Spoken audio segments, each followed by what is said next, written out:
Hello everyone. लास्टचे जवळजवळ 7-8 videos आपण जे बघितले ते व्हिडिओज होते शेअर फोर्स डायग्राम आणि बेंडिंग मुवमेंट डायग्रामसाठी. हा जर टॉपिक बघितला तर हा टॉपिक नंबर 4 आहे. Share force diagram and bending movement diagram and share stresses and bending stresses. The total weightage जो टॉपिकचा वेटेज आहे तो आहे 28 मार्क्स. त्यातील 14 मार्क आपण ऑलरेडी भेटलेलो आहे, तो म्हणजे शेअर फोर्स डायग्राम आणि बेंडिंग मुवमेंट डायग्राममध्ये, ज्याच्यामध्ये simply support beam, cantilever beam आणि ओव्हरहँगिंग बीमचे प्रॉब्लेम्स आपण भेटलेलो आहे. Now our next part is the shear stress and bending stress. The introduction of the shear stress and bending stress is that every section of the beam is subjected to certain deformation caused by shear force and bending moment, which is resisted by the material of the beam. The resistance to deformation of material induces the internal shear stress due to shear force and bending stress due to the bending moment. तर stress जो तयार actually आपण share stress आणि bending stress बघताना आपण सुरुवातीला बघितलो आहे what is mean bye stress.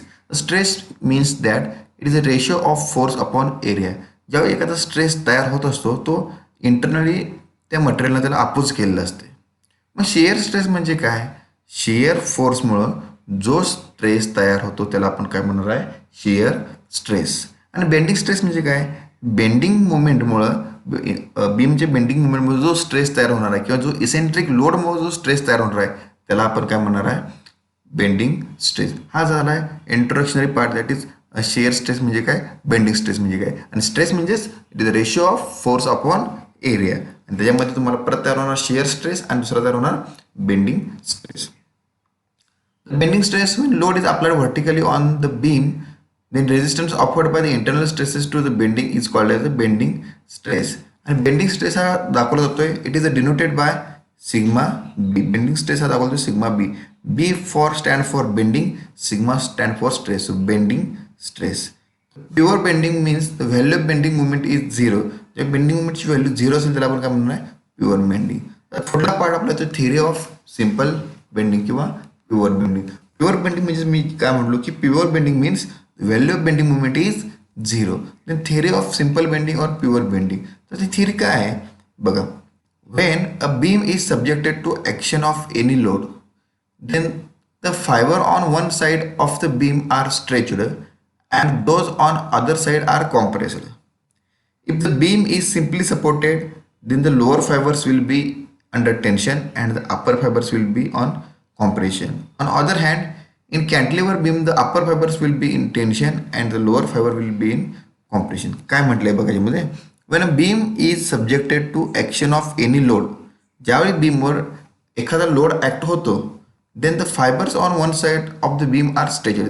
ज्यावेळी एखाद्या बीमवर लोड ॲक्ट झाला तर तो लोड ॲक्ट झाल्यामुळे काय होतं, त्याच्यामध्ये स्ट्रेसेस तयार होणार, तो ताणलाच जाईल किंवा कॉम्प्रेस झाला जाईल. And those on the other side are compress. म्हणजे एका ठिकाणी ताणला जातोय आणि एका ठिकाणी कॉम्प्रेस झाला जातोय. त्याच्यामध्ये काय सांगितलं आहे की तुम्ही फिगरमध्ये बघू शकताय. जो फिगरमध्ये जर बघितला तर हा आहे तुमचा simply supported beam. This is your simply supported beam. आणि सिम्पली सपोर्ट काय म्हणलं, if the beam is simply supported तर the lower fibres will be under tension. ज्यावेळी बीम हा सिम्पली सपोर्ट असेल, हा सपोर्ट आहे, हा एक सपोर्ट आहे. So it is called as a simply supported beam because at the end of the beam there is a support. So ज्यावेळी simply support beam असेल त्यावेळी ज्यावेळी हा बीम त्याच्यावर लोड ॲक्ट झाल्यामुळे जे स्ट्रेचेस तयार होतील तर खालच्या साईडला लोअर साईडला टेन्शन होत जाईल. म्हणजे हा असाच बीम ताणत जाईल, स्ट्रेच होत जाईल आणि वरचा पार्ट हा कॉम्प्रेस कमी होत जाईल, खालचा पार्ट हा वाढत जाईल. आणि त्याच्या अपोजिट असेल तुमचा हा कॅन्टिलिव्हर सेक्शनला. कॅन्टिलिव्हरला काय असतं, एक साईड फिक्स असते, दुसरी साईड काय असणार आहे, फ्री असणार. आणि लोड ॲक्ट केला तर वरचा पार्ट हा टेन्शन म्हणजे हा इन्क्रीज होत जाणार.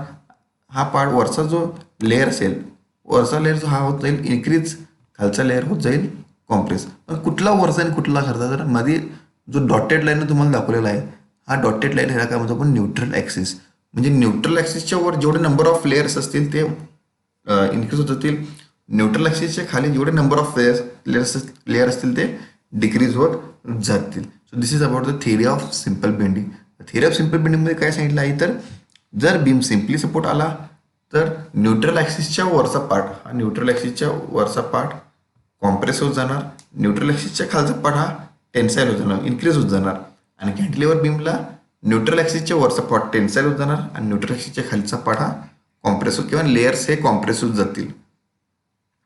तर न्यूट्रल ॲक्सिस म्हणजे काय? So what is mean by neutral axis और neutral layer? When the beam is subjected to pure bending, there will be one layer which will not be subjected to either compression or tension. Then such layer is called as a neutral layer or neutral axis. Neutral layer किंवा neutral axis म्हणजे काय? ज्यावेळी आपला एक beam तयार होत असेल तो बीम नंबर ऑफ लेयर्स पासून तयार होत असतो. डायग्राममध्ये तुम्हाला दाखवलं नंबर ऑफ लेयर्स, हे नंबर ऑफ लेयर्स तुम्हाला दाखवलं डायग्राममध्ये इथं नंबर ऑफ लेयर्समध्ये असतो.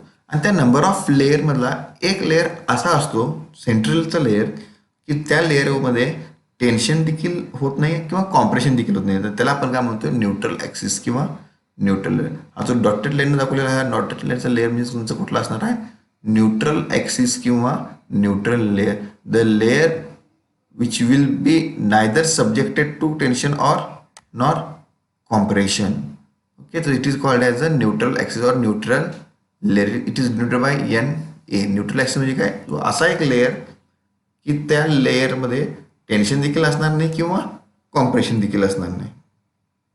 Next part is assumptions in pure bending theory. Theory of assumptions in pure bending theory. तर काय आहे तर हे 5-7 थिअरी आहेत. 5-7 थिअरी तुम्हाला केलं पाहिजे, पेपरला पडतात. First theory is the material of the beam is homogeneous and isotropic. The second is the value of Young's modulus of elasticity is same in tension and compression. Third is the transverse section which were plane before bending remain plane after bending. The beam is initially straight and also all longitudinal filaments bend into circular arcs with a common center of curvature.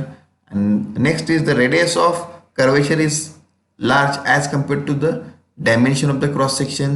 And last is each layer of the beam is free to expand or contract independently of the layer above or below. The next part is the flexural formula. The flexural formula is that M upon I is equal to sigma B upon Y is equal to E upon R, where M stands for maximum bending moment, I stand for moment of inertia of the section about the neutral axis passing through the centroid of section. Sigma B stands for bending stress in a layer at a distance y from NA. NA means neutral axis. Y means distance between neutral axis to the extreme layer of the section. E means Young's modulus and R means radius. Okay. So next, this is a very important formula, that is flexural formula. The flexural formula is that M upon I is equal to sigma B upon Y is equal to E upon R. The next section modulus or modulus of section. The section modulus means it is a ratio of moment of inertia about the neutral axis to the distance between neutral axis to the extreme layer of a section, and it is denoted by Z. So simply Z mathematically Z is equal to I upon Y. So it is a ratio of moment. I means moment of inertia, Y means distance from the neutral axis to the extreme layer of the sections. Y हा actually हा Y distance कुठे तुम्हाला मी एका फिगरमध्ये दाखवतो बघा. हा dotted line तुमचा neutral axis.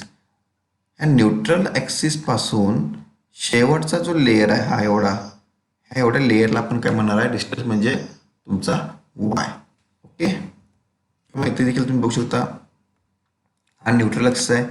हा न्यूट्रल ॲक्सिस पासून शेवटचा जो लेअर असेल हा लेअर इथपर्यंत एवढ्या डिस्टन्सला आपण वाय म्हणतो.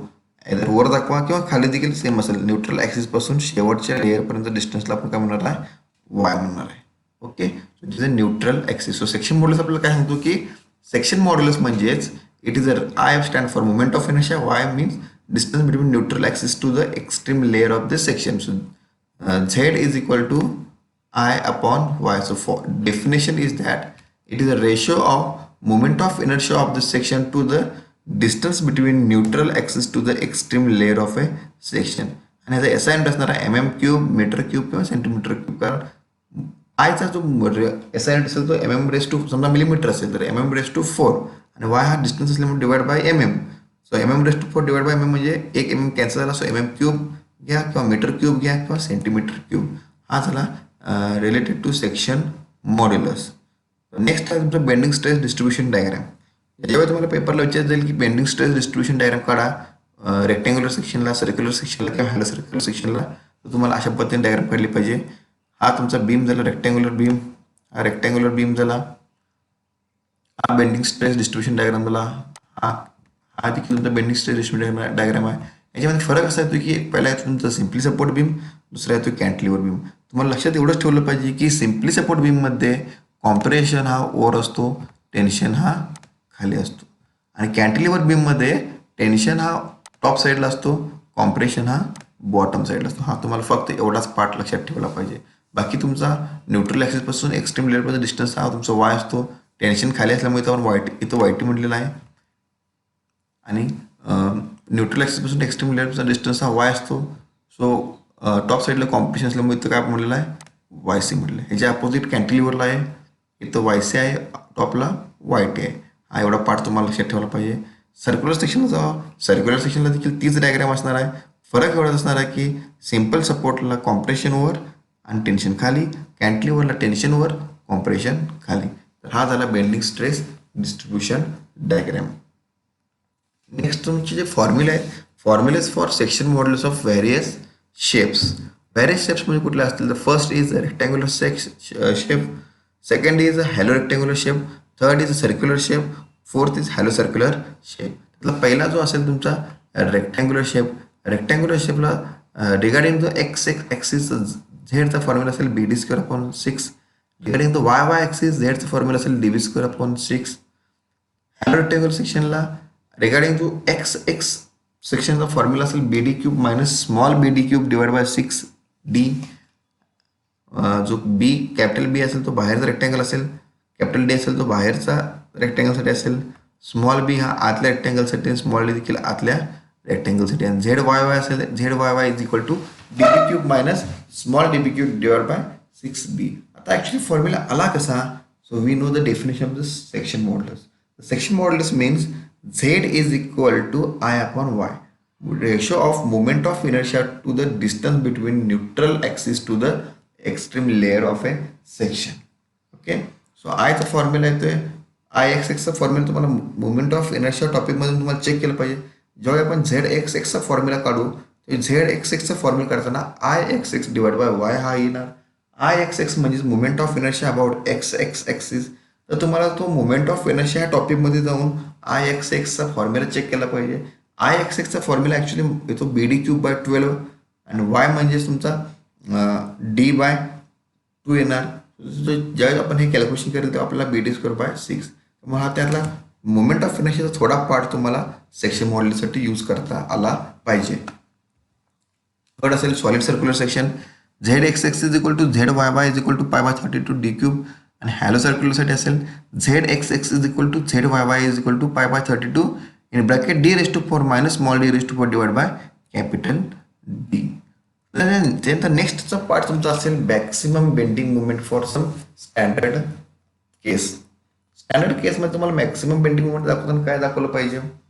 पहिला आहे तुमचा simply support beam with point load at centre. डायग्राममध्ये दाखवलेला आहे. सिम्पल सपोर्ट बीम आहे, आर ए आर बी आहे, वरून तुम्हाला लोड डब्ल्यू अप्लाय केलेला आहे. So M max is equal to W L by 4 हा फॉर्म्युला तुम्हाला लक्षात ठेवला पाहिजे. So M max is equal to W L divide by 4 हा एक फॉर्म्युला झाला. हा actually M max is equal W L by 4 हा आला कसा? तर त्याच्यासाठी तुम्हाला एक स्टेप मागं गेलं पाहिजे. एक स्टेप मागं म्हणजे तुम्हाला एस एफ डी आणि बी एम डीमध्ये गेलं पाहिजे. एम मॅक्स म्हणजेच काय? हा एम मॅक्स म्हणजे काय असेल? Maximum bending movement. मग मॅक्सिमम बेंडिंग मुवमेंट आपण काढतोय कसा? ज्या वेळेला शेअर फोर्स डायग्राम पॉझिटिव्हचा निगेटिव्ह किंवा निगेटिव्हचा पॉझिटिव्ह असतोय त्यावेळेला आपण मॅक्सिमम बेंडिंग मुवमेंट काढतोय. त्या पद्धतीने ती व्हॅल्यू आपण इथं काढलेली आहे. ती व्हॅल्यू आलेली आहे डब्ल्यू एल बाय 4. तर ही व्हॅल्यू कशी आलेली आहे हे बघण्यासाठी तुम्हाला एस एफ डी आणि बी एम डीनुसार हा प्रॉब्लेम टोटली सॉल्व्ह केला पाहिजे. सॉल्व्ह करताना तुम्हाला आर ए काढलं पाहिजे, आर बी काढलं पाहिजे, बेंडिंग मुवमेंट काढलं पाहिजे. शेअर फोर्सची तर गरज नाही आपल्याला, फक्त बेंडिंग मुवमेंट काढलं पाहिजे. बेंडिंग मुवमेंट ऑफ ए काढलं पाहिजे, बेंडिंग मुवमेंट ऑफ बी काढला पाहिजे, bending movement of W C इथला जो पॉईंट आहे तो काढला पाहिजे. तो जेव्हा तुम्ही काढता तेव्हा M max is equal to W L by 4. कधी जर सिम्पली सपोर्ट बीम असेल आणि पॉईंट लोड सेंटरला असेल तर. सेकंड आहे simply support beam with UDL. Total सगळा UDL आहे. हा देखील प्रॉब्लेम तुम्ही बेंडिंग मुवमेंट याची व्हॅल्यू काढा. याची व्हॅल्यू काढल्यानंतर मॅक्सिमम बेंडिंग मुवमेंट तुम्हाला येणार. सो मॅक्सिमम बेंडिंग मुवमेंट असेल तुमचा WL²/8. हा फॉर्म्युला देखील लक्षात ठेवा. हा फॉर्म्युला कधी येणार? ज्या वेळेला सिम्पली सपोर्ट बीम असेल आणि टोटल सगळा UDL असेल. थर्ड आहे cantilever beam with point load at the free end. तर हा कॅन्टिलिव्हर बीम, ओके, हा कॅन्टिलिव्हर बीम आहे. W हा फ्री एंडला W लोड आहे, टोटल डिस्टन्स L आहे आणि हा MX इज इक्वल WL. हा आला कसा? परत तुम्हाला शेअर फोर्स आणि बेंडिंग मुवमेंट डायग्राममध्ये जाऊन बेंडिंग मुवमेंटची व्हॅल्यू काढली पाहिजे. बेंडिंग मुवमेंट ऑफ A काढला पाहिजे, इथला बेंडिंग मुवमेंट ऑफ B काढला पाहिजे. मग तुम्हाला MX तुम्हाला मिळून जाईल. तर मॅक्सिमम बेंडिंग मुवमेंट काढलं पाहिजे. मॅक्सिमम बेंडिंग मुवमेंट काढताना तुम्हाला WL निघून जातोय. चौथा आहे तुमचा cantilever with UDL. Cantilever beam आणि टोटल सगळं UDL आहे. So MX is equal WL²/2. So formula हे 4 फॉर्म्युला तुम्हाला लक्षात ठेवलं पाहिजे. पहिला फॉर्म्युला असेल सिंपल सपोर्ट बीम असेल, सेंटरला पॉईंट लोड असेल तर MX is equal to WL/4. Simple support beam असेल, टोटल सगळा UDL असेल तर MX is equal to WL²/8. Cantilever beam असेल, पॉईंट लोड फ्री एंडला पॉईंट लोड असेल तर MX is equal to WL. आणि कॅन्टिलिव्हर बीम असेल तर UDL असेल तर MX is equal to WL²/2. हा एवढे 4 तुम्हाला फॉर्म्युला असेल. तर हा झाला शेअर स्ट्रेस आणि बेंडिंग स्ट्रेस मधला थेरॉटिकल पार्ट. ह्याच्यामध्ये तुम्हाला सगळ्यात महत्त्वाचे फॉर्म्युले ठेवता आले पाहिजे. फॉर्म्युले म्हणजे तुम्हाला हे 4 फॉर्म्युले झाले की मॅक्सिमम बेंडिंग मुवमेंट व्हॅरियस केसेसला काय काय मॅक्सिमम बेंडिंग मुवमेंट असतील जरी लक्षात आले तर तुम्हाला ते काढता आले पाहिजेत व्हॅरियस केसेसचे. त्यानंतर सेक्शन मॉड्युलसचा फॉर्म्युला ठेवला पाहिजे. सेक्शन मॉड्युलसचा फॉर्म्युला हा हॅलो सर्क्युलर सेक्शनसाठी ZXX is equal to ZYY is equal to π/32. ब्रॅकेटमध्ये d⁴ small d⁴ divide by d. Solid सर्क्युलरसाठी ZXX is ZYY is equal to π/32 d³ हा फॉर्म्युला असेल. हॅलो रेक्टँगलसाठी ZXX is equal to capital BD³ small BD³ divide by 6 capital D. ZYY असेल capital DB³ small DB³ divide by 6 capital D.